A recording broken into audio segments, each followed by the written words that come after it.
আসসালামু আলাইকুম এভরিওয়ান। আজ একটি জরুরি কাজের জন্য বাহিরে বের হয়েছিলাম। তো বাহিরে বের হতেই শীতের কনকনে আবহাওয়া আমরা অনুভব করতে পারলাম।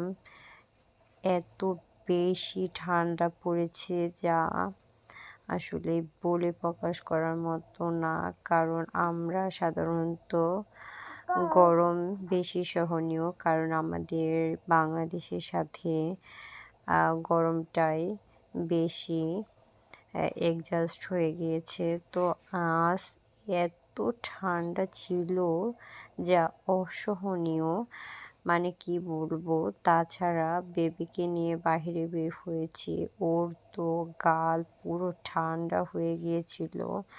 তো আমি ওরে একটু হ্যাপি রাখার জন্য একটু দুষ্টুমি করছিলাম। তো সেও ভীষণ মজা পাচ্ছিল আমার এই দুষ্টুমিতে।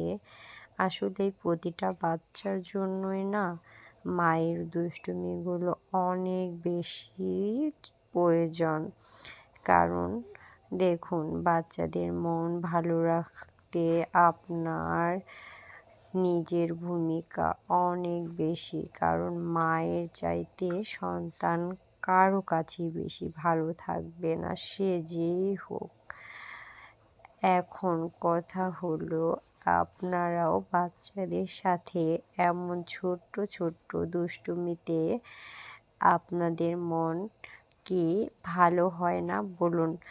আসলে আমার বাচ্চার সাথে দুষ্টুমি করে আমিও ভীষণ মজা পাই, আমারও খুব ভালো লাগে। মন খারাপের সময়টাতে ওর সাথে দুষ্টুমি করলে আর কোনো মন খারাপ থাকে না। It's ready.